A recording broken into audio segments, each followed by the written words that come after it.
Mercury Marine's VesselView display is always evolving to provide all the features that customers demand, so Mercury is proud to introduce the VesselView 703. This section will be dedicated to going over all the changes and new features of the VesselView 703. The VesselView 703 is the successor to the very popular VesselView 702 display. It has more memory, more computing power, and a higher resolution and better screen technology. The VesselView 703 will incorporate the Wi-Fi Go free module and Bluetooth capability built into it. The SIMRED transducers can be plugged straight into the unit, which eliminates the requirement for a separate sonar box. This will allow boat builders to utilize the same cutout and dash space at the helm. The 703 will be compatible with the bulk of Mercury's vast lineup of engines.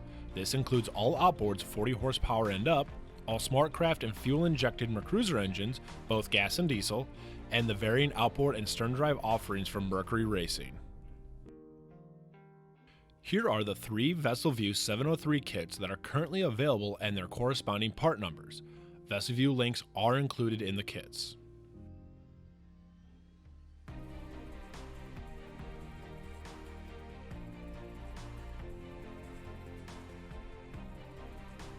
Here is an image of the hard button layout for the 703.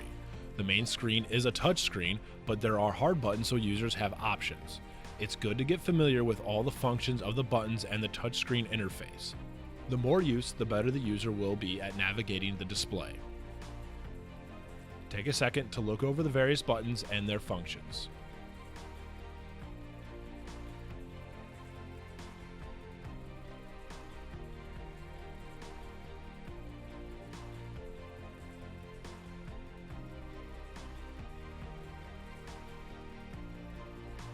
Let's take a quick look at the home page. The home key will give access to the home page and allow the user to access other NEMA devices that are connected to the network. There is a toolbar on the left, the main applications in the middle, and the favorite bar on the right.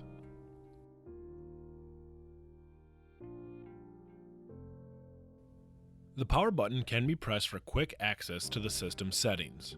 Another easy way to gain access to the system settings is by touching the top of the screen and moving your finger down. The system control dialog page will vary depending on the connected equipment in the vessel.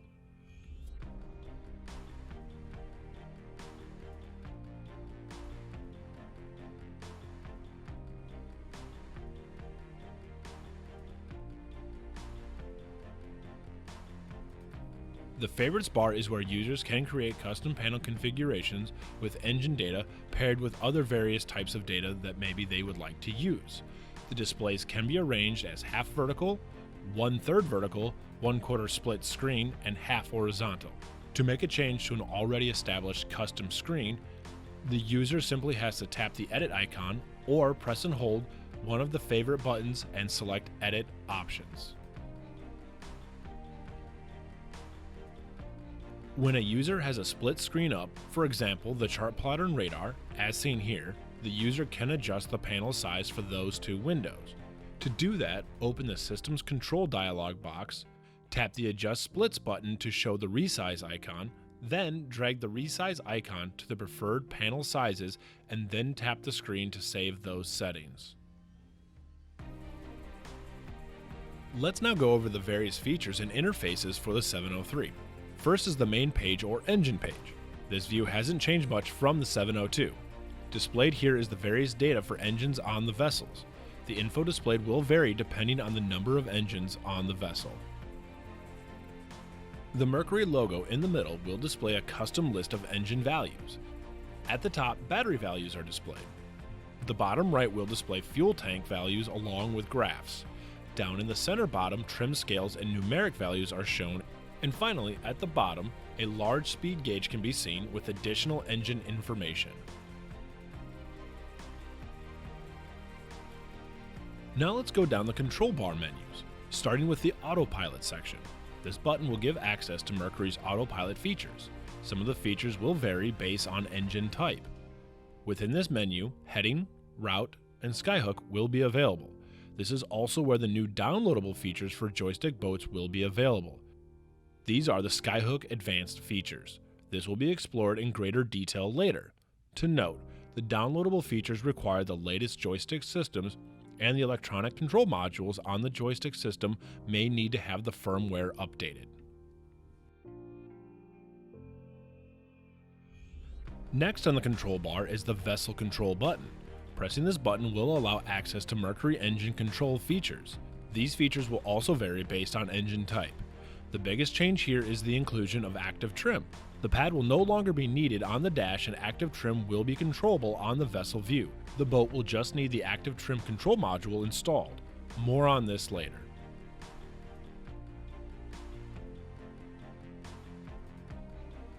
The last button on the control bar is the Mercury button. Like on the 702, this button will give the user access to Mercury engine data while viewing other screens, such as a chart plotter. As mentioned earlier, the active trim controls are now built into the user interface of a 703.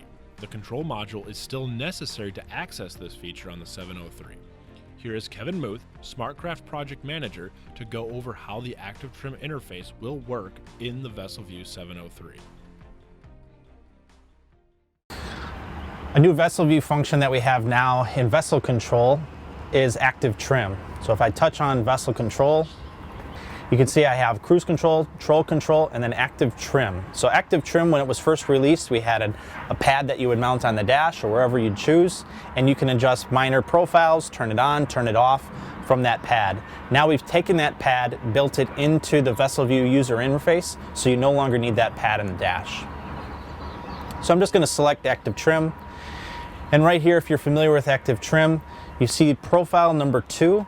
So this is the minor profile that I have selected right now, and I've already run this boat. My major profile on the boat I'm on is about a major profile of 1, and then once I picked a major profile of 1, I can now select minor profiles very easily anytime I want.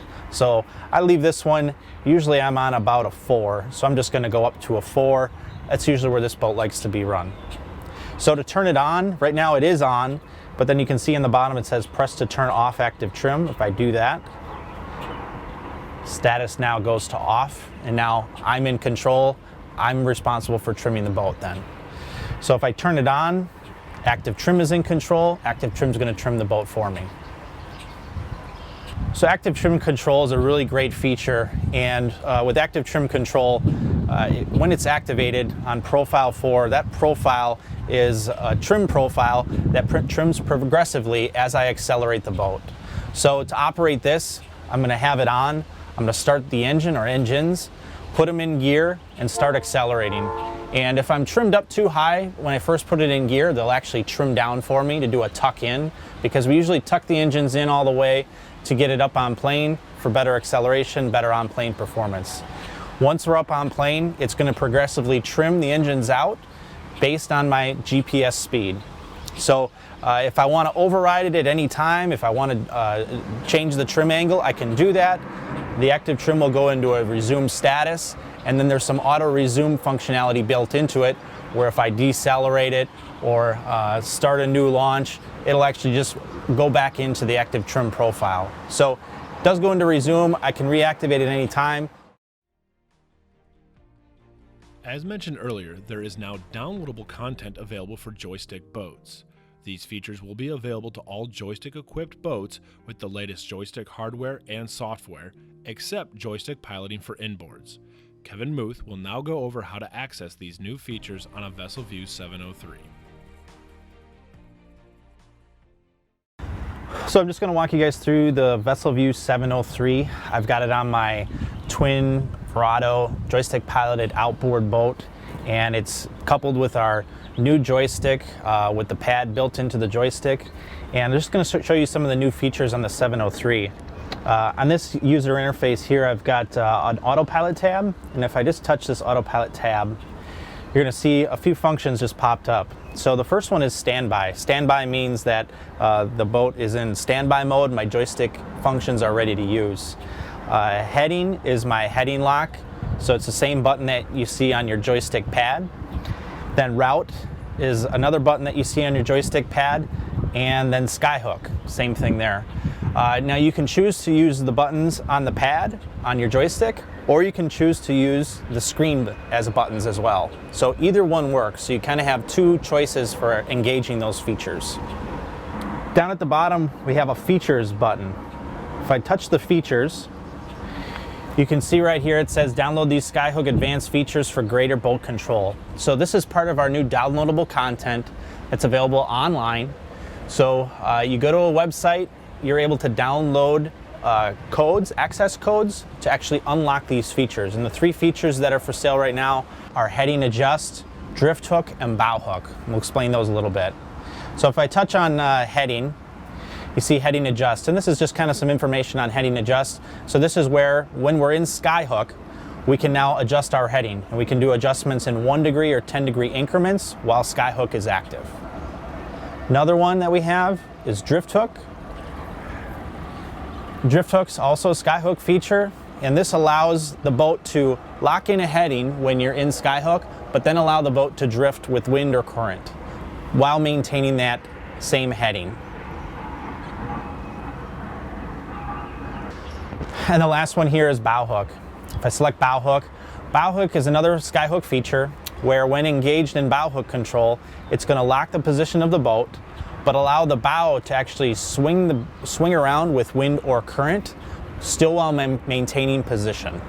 So to purchase any of these functions and features, you actually go to a website and you're going to download an access code.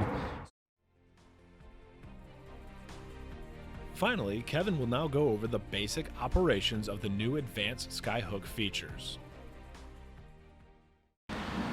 So I've got my VesselView 703 here, and I just purchased some downloadable content through Mercury Marine. I've got unlock codes for heading adjustment, drift hook, and for bow hook. So I'm going to show you how to enter these codes and unlock those features. So I'm going to go to the autopilot tab here, and then go down to features. And here are the three that I purchased already. So I'm going to start with heading adjustment. I'm going to select it. Here's a little bit more about heading adjustment. And if you click on purchase, it told me where to go to buy it, which is gofreemarine.com. And then there's this Mercury request code. The Mercury request code is the code for this unit. So when I purchase it, it's going to ask me for that request code online. And that code then will be generated. Then the unlock code that's generated is good for this unit only. So it can't use this code on any other unit. It pairs it to this one here. So I've got an unlock code. I'm going to go ahead and enter it in. I'm just going to touch in the field and it brings up a keyboard.